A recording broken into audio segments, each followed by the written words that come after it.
Maganda umaga po sa inyo, former Senator Pamphilo Ping Lacson. Good morning, sir. Yes, magandang umaga sa iyo.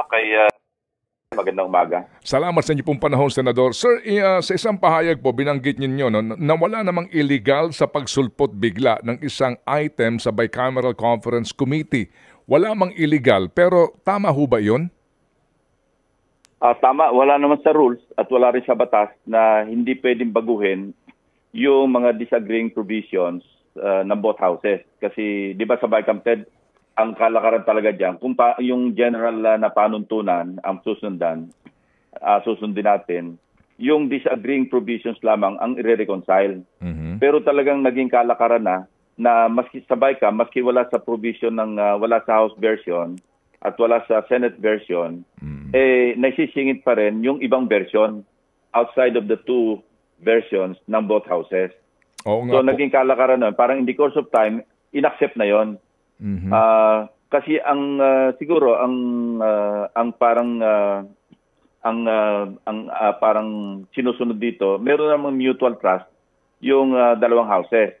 Na ang pag-uusapan lang natin kung ano yung hindi natin napagkasunduan sa mga version natin. Mm-hmm. So naging kalakaran na yan matagal nang ginagawa yan, Ted. Opo, pero sir, kung sabi ho nga ninyo, dapat dito ay, kumbaga, to reconcile yung differences ng magkabilang bersyon.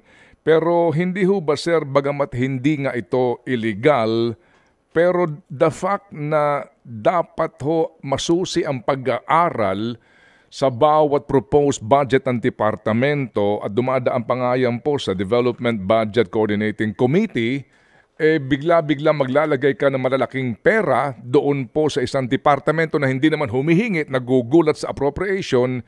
Hindi ho ba, bagamat ito'y hindi illegal, pero di ho ba't mali iyon? Ayan.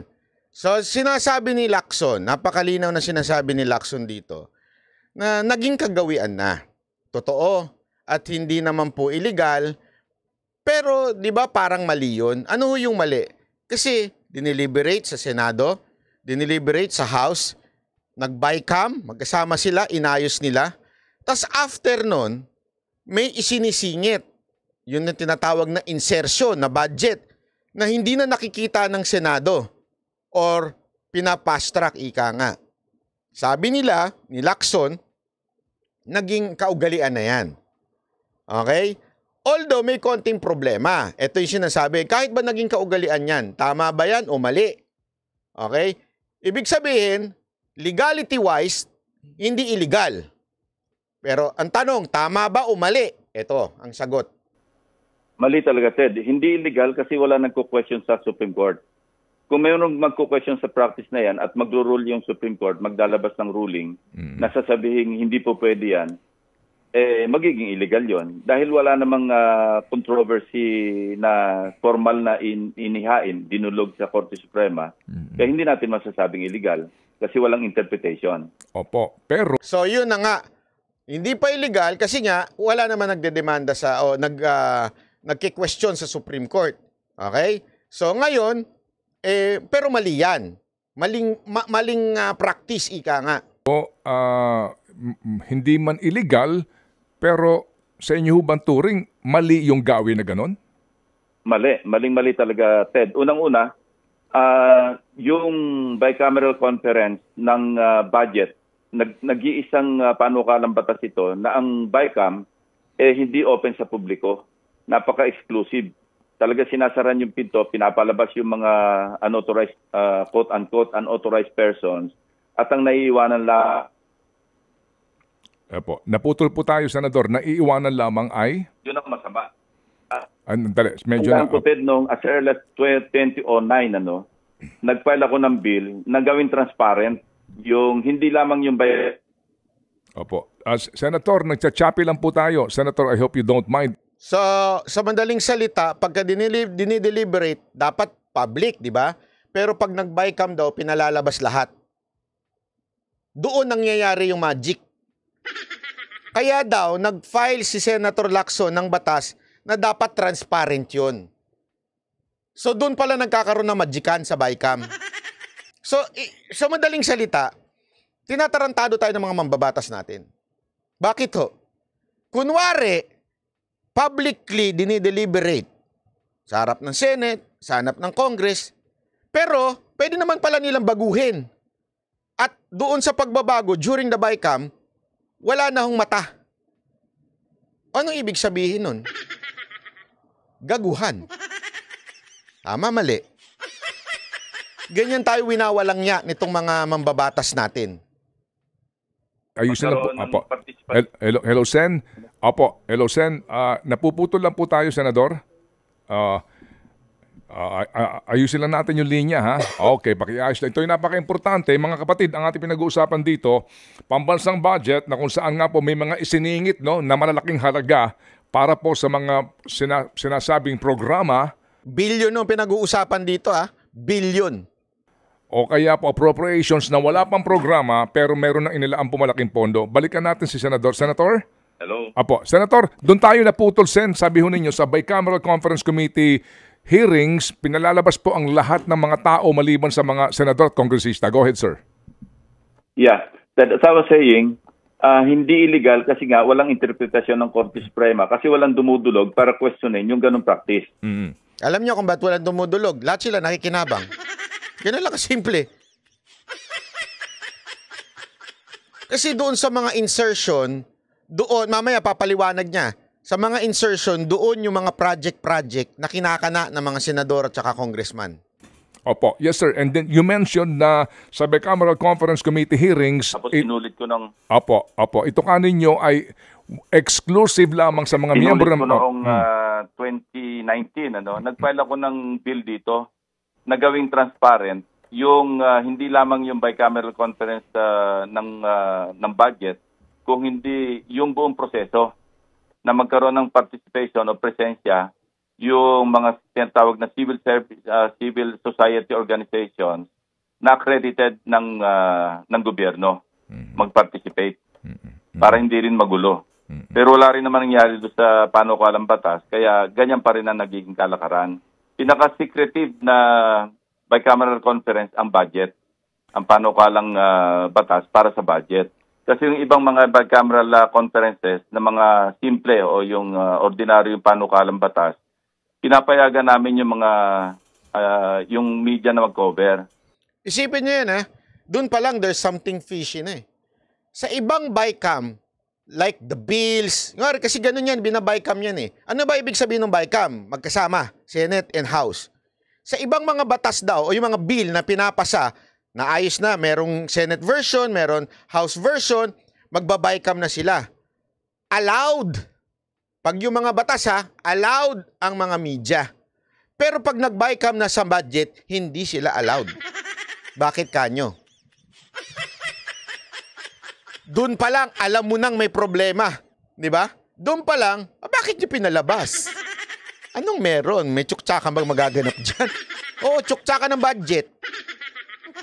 Totoo. Kinakana yung budget, binabanatan. Oh, sige, pasok natin to. Basta, ganito sa amin, ganito sa amin. Eto, hindi ho ito kwento-kwento, kwento ito ng isang senador. Gets nyo? Ito ho'y hindi nanggaling kung saan. Nanggaling ho ito sa isang senador. At tutol nga daw siya, kaya nga siya nag-file ng bill na dapat meron transparency during BICAM deliberation ng budget. So baka kasi mag-question ni bakit walang ginawa si Lacson? Una-una, di po ako tagapagtanggol ni Lacson. Nagkataon lang, ito yung interview niya. At sinabi niyang, you can check it. Kung talaga bang nag-file siya ng resolution para maging transparent ang BICAM budget. Sabi nito isa, kaya tama si PRRD Raten. Nako po! Antay ka lang. Merong ginawa si PRRD dyan. O, panoorin nyo, ha? Pero nagtataka nga ako, bakit pagdating sa budget, hindi pwedeng mayroong iba nakakarinig. At walang minutes yan, Dad. Alam mo naman din yan. Walang minutes! Pambihira, oh. Wala. Talagang, ano to, kwentuhan? Tayo lang. Pag-usapan natin. Walang minutes, wala lahat. Walang recording. Ang lupit, ano? Grabe. Diyan binababoy. Tandaan ninyo, ha, hindi nila pera yan. Pera natin. Tayong mga nagbabayad ng tax. Yung mga hindi nagbabayad, huwag na kayo makialam. Yung mga nagbabayad ng tax. Lingkar na din naman dyan. So ating pong ipagkadiinan sa mga hearing po ng Kongreso, both houses, laging meron yan transcript o minutes of the meeting. Pero po kapag bicameral conference committee on the budget, wala po itong minutes of the meeting. Grabe. Walang minutes of the meeting. At saka hindi lang yun, Ted, di ba, alam na rin naman natin, yung unang meeting, formal meeting ng bicameral conference, roll call, formalities, konting speeches, pagkatapos, sasabihin, suspend, i-refer natin sa small group BICAM. Yun. Yung pag-aaral noong mga disagreeing provisions na mga versions. At pag sinabing small group BICAM, 2 tao lang yon. Yung Finance Committee Chairman ng Senate at saka yung Appropriations Committee Chairman ng House. Sino ba ang appropriation? Adan! Sino? Walang iba kung hindi yung hari ng kontraktor. Kaya malupit talaga. Malupit ang sinabi ni Senador Villanueva. Humanga ako. Ito, walang biro ito. Dati medyo umaano ako doon eh. Pero this time humanga ako sa sinabi niya. Binuking niya. Sino ba ang pinakamaraming construction na kumpanya dyan? Walang iba kung hindi si Saldico. Sino siya? Appropriation. Chairman. Mantakin mo. Nakasalalay ang budget ng bansang Pilipinas sa finance ng Senate at dito sa kontraktor na si Zaldico. Anak ka ng wewe, oh.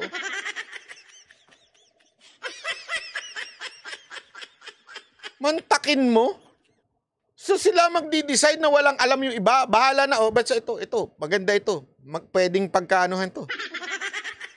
So halos hindi na rin na-monitor. Although, amin sa Senado, natatandaan ko, sinasangguni rin sa amin, sa mga miyembro ng BICAM, yung mga nagdi-disagree na mga provisions. Nag-ugat itong 26.7 billion kasi nga, hindi na malaya ng mga senador. Kasi pagbalik, pag-resume noong suspended na bicameral conference, alam mo rin ito, Ted, na halos pirmahan na lamang. Parang yari na, nakakamada na lahat yung napagkasunduan ng dalawang representatives ng mga committees, bicameral conference committees, at halos pirmahan. At hindi mo na rin, wala ka na rin time para pusisiin kasi parang pagka ikaw na nga abala sa oras, kapag binasa mo pa isa-isa at hindi mo talaga kayang basahin, kung hindi mo dadalhin yung homework, yung draft ng final version. Kasi nandun ka lang sa conference room at ikaw ang nakakaabala, meron naghahatid para pirmahan, para basahin mo pa yon, parang napaka-kontrabida mo. So, anong nangyayari? Kanya-kanya pirmahan, kaya nga nagulat din yung mga senador, Senator Amy, na hindi nila alam na nakapirma pala sila. Yun ang ibinuwelta sa kanila ng House na, teka muna, sabi mo, hindi mo alam, nakapirma ka naman dito. Pero sa akin, Senator Lacson, responsibilidad pa rin. Kahit masabing istorbo kayo. Hindi, naintindihan ko yung sinasabi niya na pag ikaw yung binusisi mo pa, ang dating mo, ikaw yung kontrabida. Dapat lang. Hindi, sa akin kung ikaw ay senador, ikaw ay pambihira, busisiin ninyo. Diba? Busisiin ninyo kasi trabaho nyo yan. Hinalal kayo ng taong bayan para dyan. Diba? Yun lang sa akin. Na meron talagang akap dyan na item. Opo. So yung nga po ang nangyari at kumbaga parang kumpiyansa ka, nagtitiwala ka na yung mga napagkasunduan ng una, yun na yun at pumirma ka kasi yun ang iyong assumption na walang isiningit. Yung good faith na tinatawag. Yes. Kaya nga may walang good faith sa mga congressman. Hindi kasi sinasabi, parang gano'n na nakaging kagawian. Yung good faith, yung may tiwala ka na hindi nila babaguhin. Walang gano'n ngayon eh. Walang good. Sa totoo lang, walang good ngayon dito sa House of Representatives. Wala. Importante yung mayroong mutual trust, kailangan mayroong good faith. Opo. Senator, nasa rules ho ba yan na kapag ho nagkaroon ng bicameral conference committee hearings on the budget na walang transcript o minutes na maaari pong balikan at maging record nito sa diskusyon sa mga usap-usapan sa komite? Wala. Ang nasa rules, yung itatakel, yung disagreeing provisions na hindi nasusunod. Kasi pag sinabi nating disagreeing provisions ang pag-uusapan, yung nagkakaiba lang sa version ng House at saka ng Senado, ang pag-uusapan, nakalimit lang doon. Pero yun nga, maraming nagsisingit. For the longest time, hindi lang naman ngayon nangyari sa AKAP. Opo. Marami talaga nagsisingit. Ted, kung natatandaan mo, di ba, I think noong panahon na si Tito Sen pa yung Senate President. Ito, pakinggan nyo ito. Maganda ito. Okay, napakaganda nitong senaryo na to na nangyari nung panahon ni Pangulong Duterte. President, na mas malala yung ginawa noon.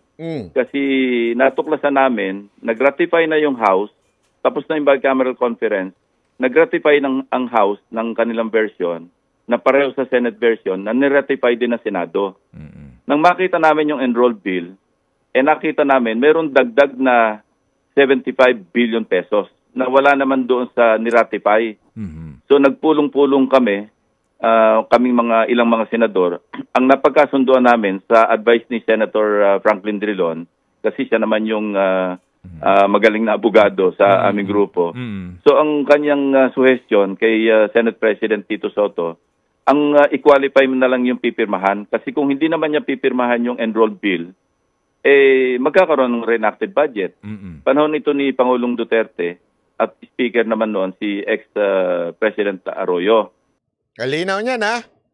Na-ratify na. Pareho. Talagang ayos na lahat. Biglang nagsingit. Ngayon, ang sabi nga ni Drilon, daw dito kay Senate President, ang pirmahan mo yung ni-ratify lang natin. Huwag mong pirmahan yung may insertion. Ngayon, uulit yan. According to the law, uulit yan. Okay? So, nagkaroon ngayon ng dilema. Kasi nagdagdag ng 75 billion nga ba yung sinabi? 75 billion mahigit, di ba? Na insertion ng ginawa nung panahon ni Gloria. Pakingge. Sa panahon ni Duterte to. Tingnan nyo kung anong ginawa ni Pangulong Duterte. So, ang ganun nga ginawa ni Senate President Soto, na okay, pipirmahan ko itong enrolled bill, pero merong qualification na ang pinipirmahan ko lang yung bahagi na niratify ng Senado. Ibig sabihin, hindi niya pinirmahan yung kabila. Nung niratify namin. At hindi yung buong enrolled bill. So nagkaroon ng kontrobersya, pinatawag kami ni Presidente Duterte noon. At Ayan, nagkaroon ng problema. Pinatawag sila ni Pangulong Duterte, ang Senate, leadership at ang Congress, leadership. Usap kung paano maayos. Nung hindi nagkaayos, ang ginawa ng Malacanang, dinito, hindi lamang 75 billion, umabot ng 90 billion pesos ang nabito. Gets nyo? Malaking veto yun sa budget measure sa kasaysayan ng Pilipinas. Dahil nga doon sa, sabihin ko sa akin ito, kalokohan ng House, na magsingit pa ng amendment after ratification. Yun ang Gets nyo? Ang galing, di ba? Nung nagkagulo na sila, nagkagulo na, 75 billion na siningit. Dinala nga yan kay Pangulong Duterte. Hindi sila nagkasundo. Ano ginawa ni Pangulong Duterte? Okay na yan. Ayos na yan. Walang problema dyan. Hindi siya nakialam. Hindi siya nagsalita. Hindi, ayos na yan. Si Gloria yan eh. Close ng anak ko yan eh. Ano sinabi niya? Veto. Ano ibig sabihin ng veto? Ibig sabihin, hindi niya inagrian. At ang hindi niya pa nga naangrihan, 90 billion. 90 billion. Sabi nga ni Lacson, pinakamalaki sa kasaysayan ng Vinito. Ganon kalupit ang ating Pangulong Duterte. Di ba? Ibinasura. Ganun ba? May bito pala dyan? Ay, meron palang, may insertion pala dyan? Akin na yung papel. Bito ko. Kasi may kapangyarihan ng Pangulo na gawin yan. I-veto niya yung mga batas o di kaya itong sa budget. Ang tanong, kamusta na Kamusta ngayon? Kamusta insertion ngayon? Huwag niyong lolokohin si Pangulong Duterte. Lokohin niyo na lelong yung panot. Pero si Pangulong Duterte hindi niyo maloloko talaga. Isipin nyo, feeling natin close ni Gloria si Pangulong Duterte, pero tandaan niyo, it was Gloria ang speaker noon. Kaya alam mo, respetado eh. Respetado ng mga senador, kasi alam nila eh. Ito lang talaga ang Pangulo na merong malasakit eh. Ito lang talaga ang Pangulo na iba. Lakas ng loob. Tapang ng dibdib. Di ba? Ito lang. Ngayon. Nga. Alam na nga may insertion, pinirmahan pa. Yan ang katunayan. Yan ang katunayan na binabasa ni Pangulong Duterte. Tama si Melasio. Binabasa kasi ni Tatay Diggs ang lahat. Yan ang katunayan. Hindi tamad. Hindi nanonood ng Netflix. Ngayon, sinubukan na naman ng kamera. Sabi nung kamera, akong blaha. Pinsan ko to. Sagot ko kayo, pinsan ko to. Insert nyo ng insert chat hanggang mabuntis. Insert nyo ng insert. Hindi ko kabastusan yun ha. Bakit insert na insert hanggang mabuntis? Kasi lumalaki na lumalaki. Pag pinasok mo nang ipinasok, lalaki talaga yan. Oh. Diba? Sinagad eh. Talagang nabuntis. Sagad ba naman eh? Sagad sa kawalang niyan tong kamera eh. Oh yeah, bumuntis. Dumobo ngayon yung budget. Walang pakialam. Tama, mali.